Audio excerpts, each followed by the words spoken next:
मैं भक्त प्रहलाद का नाम लेता हूँ तो आपके दिमाग में कहानी तो है लेकिन कोई चेहरा नहीं जी। ये फिल्म एक प्रकार का रेवोल्यूशन है हमारे सारे पूरे भारत के लिए। आपका विजन आपसे बड़ा होगा तभी आप उस तक पहुंच पाओगे। यदि आप अपने विजन से बड़े हो गए तो फिर आप घिर जाओ। एनिमेशन भारत में अधिकतर लोगों को लगता है कि एनिमेशन मतलब कार्टून, लेकिन ये कार्टून फिल्म नहीं है, एनिमेशन मीडियम से बनाई एक फिल्म है कि एआई के पास अडेप्टेबिलिटी है लेकिन हृदय नहीं है। जी। हृदय तो इंसान के पास जी, है। जी। नई पीढ़ी के सामने हम शास्त्र को इस तरह कर लेकर आए जिस प्रकार से उन्होंने कभी एक्सपीरियंस ही ना किया हो। जिस प्रकार से सपोर्ट मिल रहा है इस फिल्म को, मैं दंग हूँ। हिंदू धर्म में सावन के महीने का खास महत्व है। इस महीने में हर कोई अध्यात्म के समुद्र में गोते लगाता है और खुद को अच्छा करने के लिए प्रेरित करता है। सावन के इस महीने में एक खास फिल्म आ रही है जिसका नाम है महाअवतार नरसिम्हा। हमने बचपन में एक कहानी तो सुनी होगी प्रहलाद वाली, जिसमें बताया गया था कि प्रहलाद की भक्ति ने कैसे उसके पिता का ही गुरूर और अहंकार खत्म किया और कैसे नरसिंह भगवान ने आकर उसके पिता का वध किया था। अब यही कहानी जो है बड़े पर्दे पर हमको दिखने वाली है और इस कहानी को बड़े पर्दे पर लाने का जिम्मा उठाया है अश्विन जी ने। अश्विन जी नमस्ते। टाइम्स नाउ नेटवर्क पे आपका बहुत बहुत धन्यवाद टाइम्स नाउ को ये मंच देने के लिए। जी अश्विन जी, सबसे पहला तो मेरा सवाल ये है जी, ये जो कहानी है हम सबके बचपन का हिस्सा है। जब ये कहानी आप बनाने के लिए आपने ये बीड़ा उठाया तो कैसे इसकी शुरुआत हुई और आपको किस तरह का माइंडसेट था, क्योंकि ये सामान्य कहानी तो नहीं ही है। बिल्कुल 100%। देखिए, जब ये कहानी बनाने का मैंने सोचा जी, उस सोच से पहले ये इसका बीज मेरे मन में, मेरे माइंड में किसी ने बोया था। और सन 2008-7 की बात है जब कुछ भक्तजनों से मेरा विवाद चल रहा था, संवाद चल रहा था। तो उस दौरान ये भगवान नरसिंह लीला की हम डिस्कशन कर रहे थे। तो उस पॉइंट पे हमको लगा कि ये कहानी बड़े पर्दे पे तो बहुत अच्छी बनेगी जी। तो फिर समझ में आया कि वो कहानी मुझे ही बनानी है। आगे जाके जैसे जैसे खुलासा हुआ भगवान का, हमको समझ में आया दिव्यता में कि ये किसी को बनानी चाहिए, वो मैंने ही फिर उसका बेड़ा उठाया। बिल्कुल आपने उससे सही बताया था, लेकिन बहुत जटिल कहानी है जी। इसमें एक्चुअली इमोशन है, कॉन्फ्लिक्ट है एंड धर्म है जी। और किस प्रकार से धर्म इसका बैलेंस करता है फेथ और ईगो का, किस प्रकार से इसका एक फाइनल निवारण होता है। That is what this story is basically about. जैसा कि आपने कहा इसमें इमोशंस हैं, लेकिन सबसे बड़ी बात इसमें धर्म है। जी। तो जब आप इस तरह की कहानी चूज़ करते हैं तो एज एन डायरेक्टर क्या आप नर्वस होते हैं, क्योंकि ये कहानी जो है लाखों नहीं करोड़ों लोगों से जुड़ने वाली है? जी, नर्वस से ज़्यादा मैं एक्साइटेड था, वेरी ऑनेस्टली। एक थे कि नर्वस होता यदि मुझे पता नहीं होता कि क्या करना है, बट मैं एक्साइटेड ज़्यादा था। और एक्साइटेड इसके लिए था मैं क्योंकि मुझे पता था कि ये कहानी हम शास्त्र अनुसार बनाएंगे और शास्त्र, क्योंकि it was very important for us कि शास्त्र का उल्लंघन ना हो, शास्त्र को हम फलीभूत करें लोगों के नई पीढ़ी के सामने। हम शास्त्र को इस तरह का लेकर आए जिस प्रकार से उन्होंने कभी एक्सपीरियंस ही ना किया हो। That was the basic idea from the get go. But at the same time हम ये भी चाह रहे थे कि ये इसका उल्लंघन ना हो हमारे, ये क्योंकि इष्ट है भगवान बहुत लोगों के, तो हमारे भी इष्ट है भगवान। And it is very important कि किसी का मन ना खराब हो। तो इसके लिए हमने क्या करा, जितने भी धर्म गुरु हैं शुरू से ही उनको हमने इस फिल्म को दिखाया, जैसे जैसे बन रही थी फेजेस में उनसे अप्रूवल लिए। और हमने ये भी प्लान किया है कि फिल्म रिलीज होने के बाद कौन सा सीन कहाँ से लिया गया है, कहाँ से इंस्पायर्ड है, चाहे लोक कथा चाहे शास्त्र से, हमारी वेबसाइट पे पूर्णतः आप उसको देख पाएंगे ताकि लोग फिल्म देख करके हमारे ग्रंथों को भी पढ़ना शुरू करें। जैसा कि आपने बताया आप ये सारी तैयारियां कर रहे हैं, लेकिन पहली तैयारी होती है जब फिल्म बन रही है तो उसको कैसे बनाया जाए। इसका प्रेजेंटेशन भी काफ़ी अलग है और ट्रेलर लॉन्च हुआ है और उसको काफ़ी अच्छा रिस्पांस मिला है। तो उसकी तैयारी के बारे में हमें थोड़ा सा बताइए, क्योंकि इसमें जो है आप पूरी तरह से एनिमेशन में कहानी बयां करने वाले हैं। जी, इसकी तैयारी बेसिकली ऐसी थी। सबसे पहले तो इस फिल्म का स्टाइल का चयन करना था। इस फिल्म का स्टाइल हमने थोड़ा रियलिज्म के पास रखा है। एनिमेशन भारत में अधिकतर लोगों को लगता है कि एनिमेशन मतलब कार्टून, लेकिन ये कार्टून फिल्म नहीं है, एनिमेशन मीडियम से बनाई एक फिल्म है। और इसको आप जब आप देखेंगे तो आपको लगेगा कि आप नॉर्मल फिल्म देख रहे हैं। शुरू के 30 सेकंड 1 मिनट के बाद आपको लगेगा एक नॉर्मल फिल्म के अंदर आप बहते जा रहे हैं। तो ये स्टाइल बहुत आवश्यकता हमारा था ये चूज करना। क्यों इसका चयन इंपॉर्टेंट था? क्योंकि हम चाहते थे कि लोग इसे एज अ रियलिटी देखें। और एनिमेशन मीडियम इसलिए क्योंकि हमें अतिशयोक्ति करने का एक एक वो देता है, एक स्पेस देता है कि हम चीज़ों को एग्जैजरेट कर सकते हैं, एनाटमी को एग्जैजरेट कर सकते हैं, क्योंकि भगवान के अष्टभुजा हैं। इट इज़ नॉट, आप रियल में करने जाएंगे तो you will not get that kind of fidelity, right. तो इसको करने के लिए एनिमेशन मीडियम बहुत आवश्यक था। और इसकी प्रिपरेशन में रिसर्च के अलावा टेक्निकल रिसर्च करनी बहुत बहुत डिफिकल्ट रही हमारे लिए, क्योंकि इस प्रकार से ऐसा कुछ आज तक आया ही नहीं। तो कोई उदाहरण ही नहीं है, तो हमको खुद ही सब कुछ सीखना पड़ा। तो वो कहते हैं ना कि वो बिल्डिंग से गिरा दिया तो आपको गिरने से पहले खुद ही प्लेन बना करके उड़ना है। तो इस प्रकार से इस फिल्म का काम हुआ है। क्योंकि इस फिल्म के साथ जो आपका महाअवतार यूनिवर्स है उसकी भी शुरुआत हो रही है, और ये उस यूनिवर्स की पहली फिल्म है जी। सो उस लिहाज से किस तरह की जिम्मेदारी आप अपने कंधों पे समझ रहे हैं, और प्रोड्यूसर से आपकी उस बारे में क्या बात हुई? क्योंकि इस फिल्म का सफल होना और लोगों का इससे जुड़ना बहुत इंपॉर्टेंट है, क्योंकि इसके बाद आपकी भगवान विष्णु से रिलेटेड और भी फिल्में आने वाली जो उनके अवतारों के ऊपर है। जी जी। देखिए, फिल्म का सक्सेसफुल होना या ना होना ये तो जनता जनार्दन के हाथ में है, बट ये फिल्म एक प्रकार का रेवोल्यूशन है हमारे सारे पूरे भारत के लिए, क्योंकि ये हमारी हमारी लोक कथा है जी। हर दिशा, हर जिले में इस कहानी की सबको पता है। भक्त प्रहलाद की कोई एक कहानी है, लेकिन जब मैं भक्त प्रहलाद का नाम लेता हूं तो आपके दिमाग में कहानी तो है लेकिन कोई चेहरा नहीं है। जी। आप नरसिंह भगवान का एक रूप तो है लेकिन उसका एक इमेज नहीं है, राइट। सो हम वो इमेज लेने का प्रयास करें ताकि हमारी आगे वाली पीढ़ी और जो ये वाली पीढ़ी है वो इसको एक्सपीरियंस कर सके सिनेमा घरों में, इस प्रकार से जैसे कि आप बड़ा सिनेमा देख रहे हैं। आप सिनेमा भी मिस नहीं करेंगे और आप ये भी मिस नहीं करेंगे कि आप एक लोक कथा देख रहे हैं, एक पौराणिक कथा देख रहे हैं। आगे वाली जितनी भी हमारी नेक्स्ट पार्ट है उसमें हमारी शिल्पा तो इस फिल्म की हमारी प्रोड्यूसर रही है, जिन्होंने साथ दिया है हर पल हर घड़ी इस फिल्म को यहाँ तक पहुंचाने का। आगे फिल्मों भी तो उनका साथ है, बट साथ में हमारे साथ हुमालिक ग्रुप भी है जो पूर्ण सपोर्ट के साथ हम एक नई सिनेमैटिक यूनिवर्स की रचना कर रहे हैं भारत के अंदर, और उस दिशा लेकर के जा रहे हैं जहाँ पे भारत को होना चाहिए।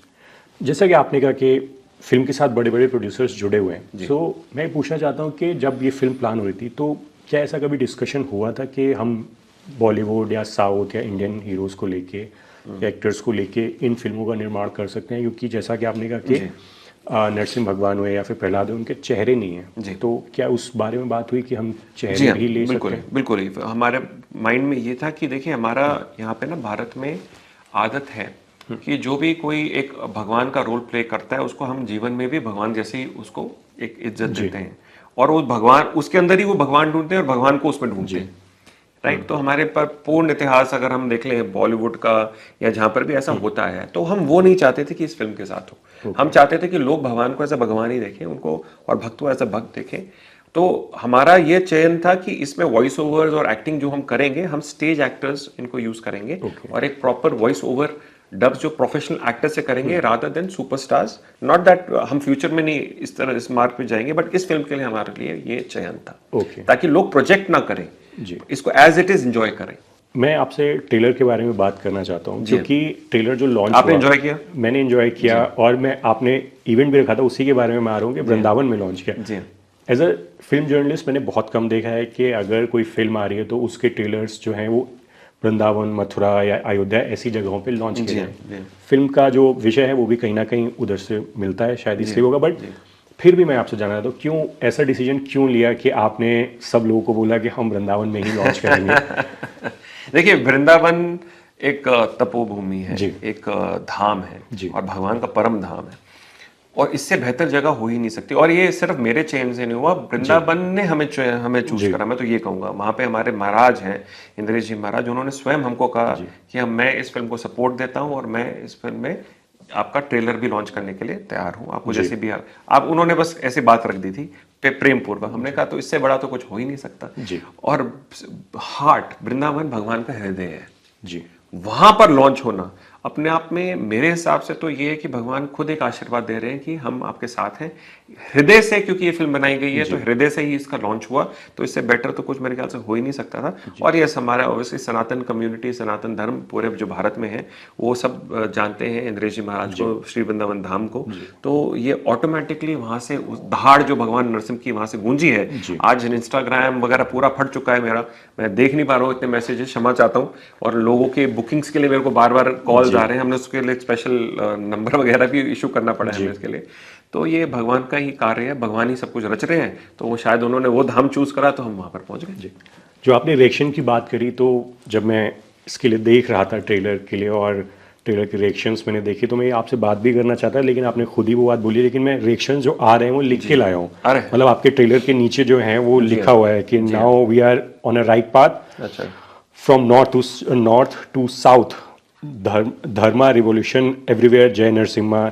It's not a trailer, it's a amazing experience. And लोगों ने लिखा है गूज बम्स आ रहे हैं, और both Prahlad and Narsim are giving me goose bumps.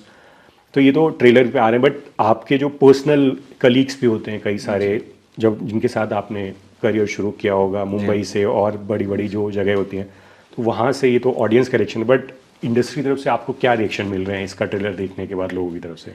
देखिए, बहुत लोगों ने सराहा है, इंडस्ट्री के लोगों ने भी सराहा है, मुझे पर्स पर फोन आ रहे हैं and everybody is loving what has been done.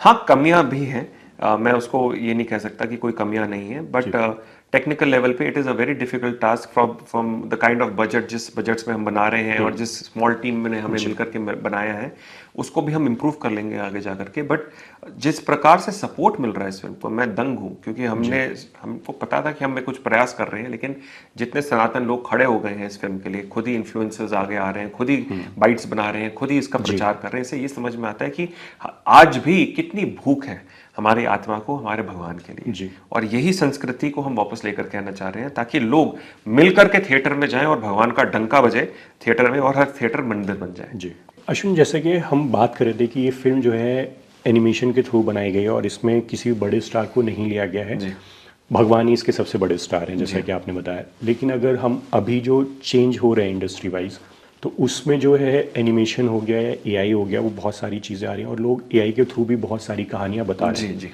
तो क्या लगता है कि आने वाले वक्त में जो एक्टर्स हैं उनको इस तरह की फिल्मों से, इस तरह के माध्यम से फ़ायदा होने वाला है, नुकसान होने वाला है, और फिल्म इंडस्ट्री किस दिशा में जो है आगे बढ़ सकती है? वो पॉजिटिव होगा या फिर कैसा इम्पैक्ट पड़ेगा? हाँ, बहुत सुंदर सवाल रहा है। देखिए, एआई अब वो पैंडोरास बॉक्स कहते हैं ना, वो खुल चुका है, अब तो फैल चुका है, मधुमक्खियां छत्तों से निकल चुकी है, अब उसको वापस तो आप ला नहीं सकते।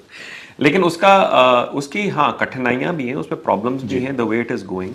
क्या वो चीज़ों को इफेक्ट करेगा? इफेक्ट करेगा, लेकिन एंड द लॉन्ग रन चीज़ें बैलेंस हो जाएंगी। मुझे ऐसा लगता है कि एआई के माध्यम से जो पिक्चर, जैसे हमको बनाने में 4.5 साल लग गए, अब अगली पिक्चर बनाने में 4.5 साल नहीं लगेगा, 1.5 से 2 साल लगेगा। दैट इज वाई हमारी उसी तरह से, क्योंकि ये एक नई टेक्नोलॉजी है।